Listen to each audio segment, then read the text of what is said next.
Rais wa Marekani Donald Trump ametangaza kuwa mazungumzo kati ya Marekani na Iran yanatarajiwa kufanyika Jumanne hii mjini Doha, Qatar, akidai kuwa Iran ndio iliyoomba mkutano huo.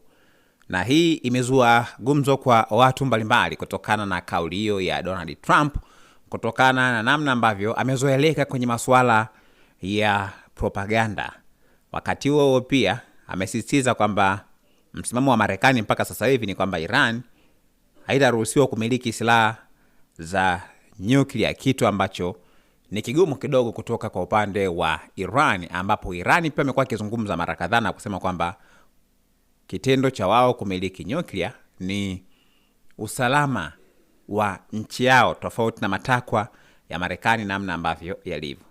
Lakini mpaka sasa hivi pia, kwa maana ya kwamba saa chache kabla ya kauli hiyo, mjumbe mkuu wa Iran katika mazungumzo hayo, Kazem Garibadad, amesema kwamba kuna mikutano ya vikundi vya kiufundi ambayo imepangwa kufanyika wiki hii chini ya mfumo wa sasa wa mazungumzo.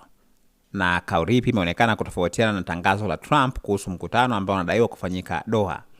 Tofauti hiyo pia na kauli imeibua sintofahamu kuhusu hali halisi na muda wa duru inayofuata mazungumzo kati ya Marekani na Iran. Mpaka sasa hivi mamlaka za Iran zenyewe pia bado hazijatoa uthibitisho rasmi kuhusu mkutano uliotangazwa na Trump, jambo ambalo linaacha mustakabali wa mazungumzo hayo pia ukiwa haueleweki mpaka sasa hivi, na watu pia wakiwa wanajiuliza maswali mengi sana kuhusiana na kile ambacho Rais Donald Trump ameweza kukizungumza kuhusiana na mkutano huo ambao kwa mujibu wa yeye anadai kwamba makutano kati ya Marekani na Iran itakuwa ni Doha, Qatar, ndio sehemu ambako yeye amesema.